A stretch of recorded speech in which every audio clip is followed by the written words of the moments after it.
Good morning everyone. Today we are discussing on standard precautions.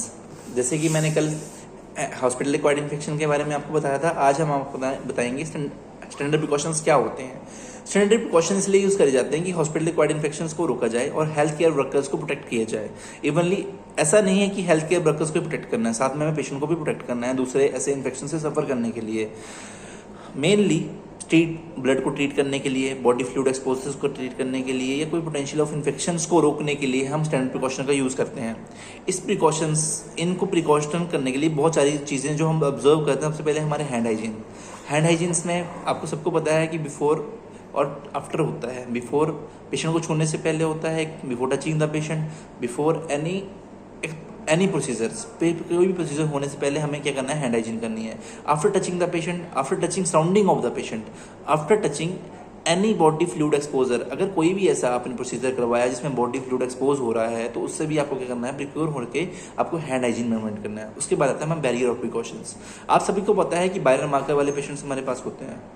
Viral marker वाले patients जैसे कि HIV, SAV, HV, SAG जैसे patient हमारे पास होते हैं, उनसे हमें क्या करना चाहिए, प्रिकॉशन लेनी चाहिए। सबके पेशेंट के पीछे हम एक टैगिंग करते हैं यूनिवर्सल प्रिकॉशंस की, या मार्क करते हैं, जिससे हमें पता रहता है कि ये पेशेंट यूनिवर्सल प्रिकॉशन है या बैरियर प्रिकॉशंस है। क्यों प्रिकॉशंस लेनी है? क्योंकि सेफ तो हमें खुद भी रहना है ना। तो उसके बाद जो नेक्स्ट पेशेंट को आपको सीन करोगे उनको भी आपको सेफ रखना है। इस वजह से हम बैरियर प्रिकॉशंस को यूज़ करते हैं। तो ऐसा नहीं है कि वो उनको हम टच करने से हमें वो इन्फेक्शन हो जाएगा, बट मेनली कॉज क्या है कि हम एक पेशेंट्स का दूसरे इन्फेक्शन को सफ़र ना करने दें, इसलिए हम मेनली प्रिकॉशन लेना चाहते हैं ऐसे पेशेंट से। Safe handling of disposal of sharps मान लो कौन कौन से शार्प्स होते हैं, जैसे हमारी नीडल्स होगी।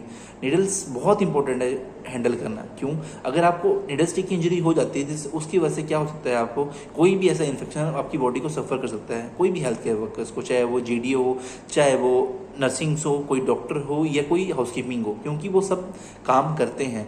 सबसे ज़्यादा इंडिया में जो हमारे GDA और हमारे जो हाउसकीपिंग स्टाफ्स हैं उनमें ज़्यादा सफ़र करता है HIV। क्यों? नीडल स्टिक इंजरी की वजह से, हॉस्पिटल एनवायरनमेंट की वजह से।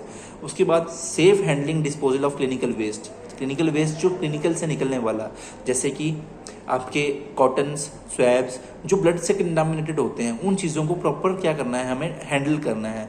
शार्प्स भी हाथ निकलता है, उसमें प्लास्टिक मटेरियल भी निकलता है, उनको प्रॉपर तरीके से क्या करना, सेग्रीगेट करवाना।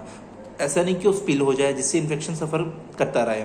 Safe handling use of linen, जो हमारे लिनन जो होते हैं उनको सेफ यूज़ करना है। जैसे कि कोई पेशेंट हमारे पास बैरियर प्रिकॉशन वाला है या ऐसा कोई पेशेंट है, तो उसकी जो लिनन है हमें उसे क्या करना है, अलग से येलो बिन में डाल के, येलो पॉलीथीन में टैग करके, उसे मार्क करके इसको हमें क्या करना है, लॉन्ड्री भिजवाना है। क्योंकि उसको अलग तरीके से वो केमिकल्स में डिशवॉश करेंगे। डिशवॉश करने से क्या होगा, जो जर्म्स उस पेशेंट के होंगे वो क्या हो जाएंगे, थ्रू आउट हो जाएंगे, वो अच्छे से क्लीन हो जाएगी। Cleaning of the patient cleaning of patients, patient की क्लीनिंग होना बहुत जरूरी है। अगर पेशेंट की केयर नहीं होगी तो सबसे ज़्यादा इन्फेक्शन तो वहाँ से सफ़र करेगा। उसमें हैंड हाइजीन मूवमेंट कर लो आप, उसमें चाहे कुछ भी कर लो, बट आपको सबसे ज़्यादा ध्यान किस पे रखना है, पेशेंट क्लीनिंग और इक्विपमेंट्स में।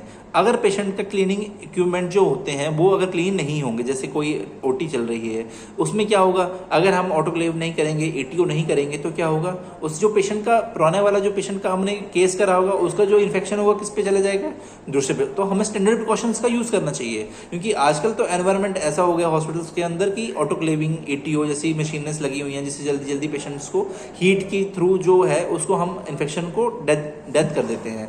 एनवायरनमेंट को क्लीन करवाना, सराउंडिंग ऑफ द पेशेंट, पूरे दिन में 3 बार 4 बार अपने एनवायरनमेंट को क्लीन करवाते रहें।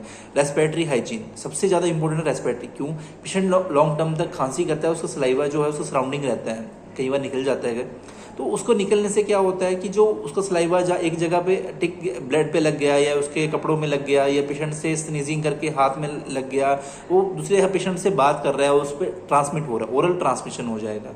तो उसको भी कफ एटिकेट्स आने चाहिए, स्प्यूटम कप का यूज़ करवाना चाहिए, मास्क प्रॉपर बियर करवाना चाहिए। सेफ इंजेक्शन प्रैक्टिस क्यों? क्योंकि आप सब लोग मेडिसिन जब करते हो उसके बाद क्या करते हैं, रिकैपिंग यूज़ करने की कोशिश। आजकल रिकैपिंग नहीं होती है, रिकैपिंग नहीं करनी हमें, डोंट रिकैप।